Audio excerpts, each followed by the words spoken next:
Welcome to the Wake Up Dad Show. This is episode 21. Wake up, Dad! Are you confused and overwhelmed about your role in all the craziness that is being a dad? Are you struggling to create the life you hope for? Are you looking for other dads to share your struggles and your triumphs? Or do you just need help waking up in the morning? Join your host, Dr. Scott Vatcher, as he explores the amazing and sometimes crazy world of being a dad. This is the Wake Up Dad Show. Hey, Dad, and welcome to another episode of the Wake Up Dad Show. This show is dedicated to you, the dad who wants more success, time, health, fitness, connection, passion, and all-around awesomeness. I'm your host, Dr. Scott, and on today's episode, I'm going to talk to you about the idea of blame. Now, who's to blame?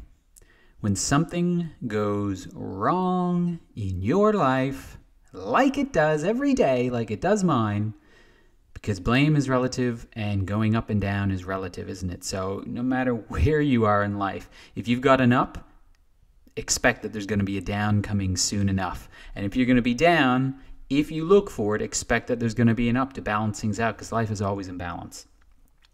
But who's to blame when things go down? You know, think about it.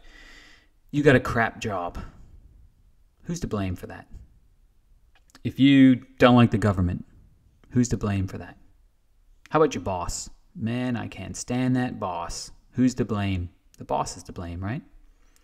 What about the economy?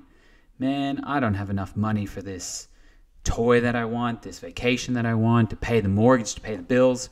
Who's to blame? It's the economy, right? Man, my wife is driving me nuts. She's to blame for that, isn't she? Man, what about the kids? They're driving me crazy. Who's to blame? The kids are to blame, of course. What about your parents? It's easy to blame your parents, isn't it? Well, I'm not the dad I want to be because my dad wasn't the dad he wanted to be, and I blame him. Blame your upbringing.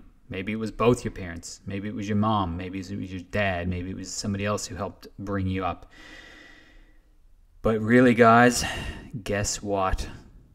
When you ask the question, who's to blame? You got to blame yourself. Let's go back again. Your job. Do you need to be in the job that you're in right now? Do you need to be? Are you forced to be in that job? Does somebody have a gun to your head about that job, staying in that job? No, of course they don't. So your job situation, you're to blame for. In today's world, you don't really have to do anything, do you?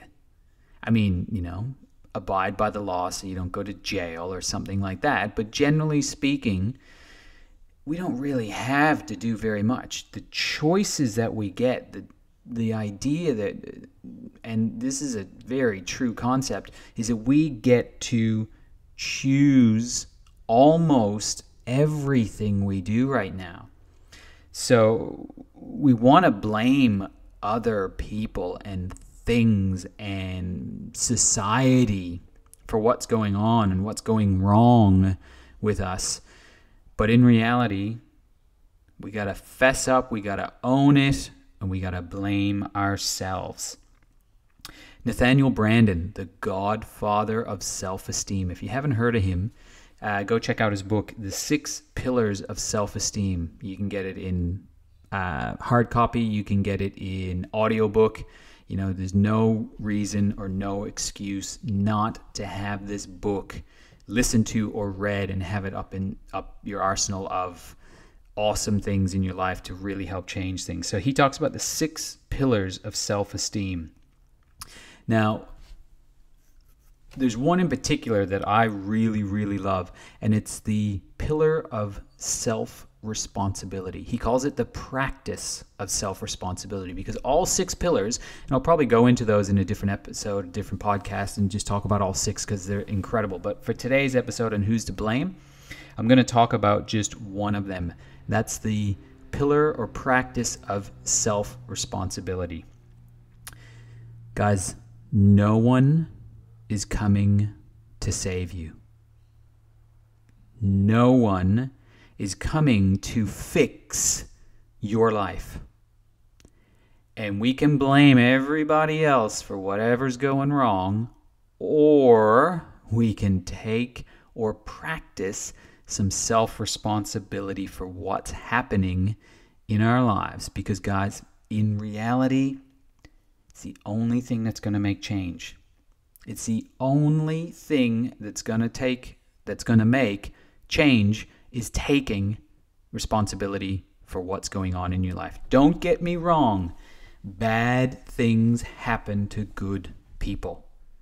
And events that occur are sometimes not your responsibility, but more importantly, how we react to that problem or event that happens in our lives is absolutely our own responsibility to overcome.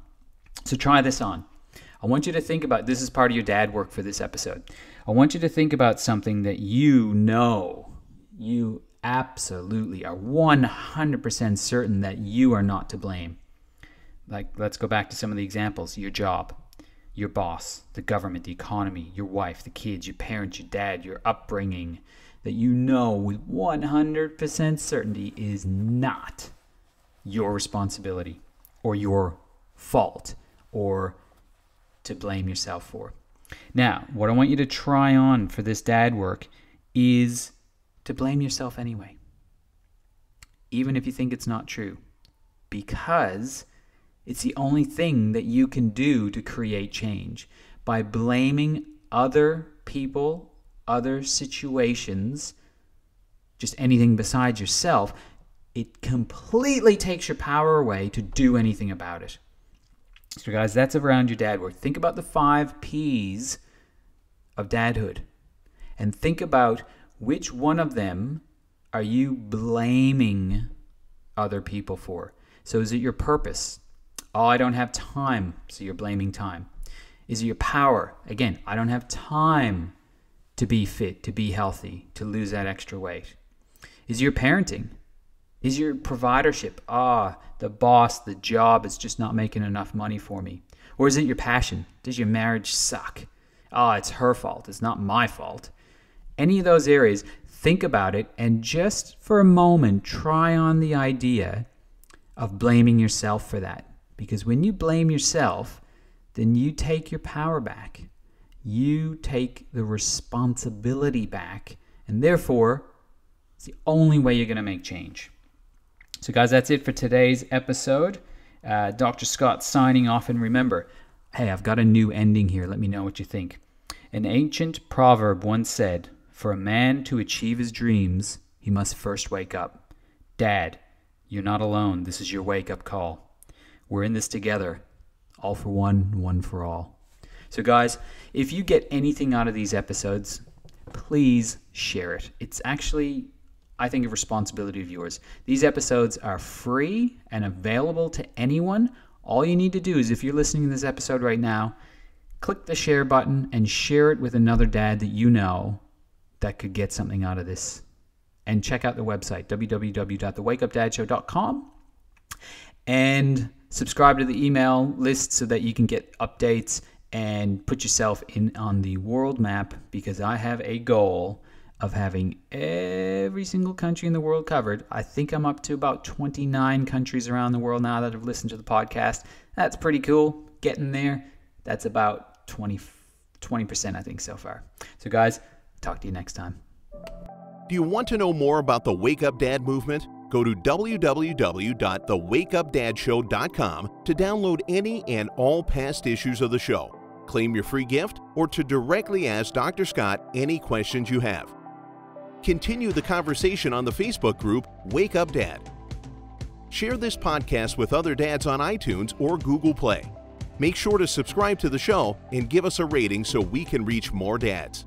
And dads, one last thing. Wake up!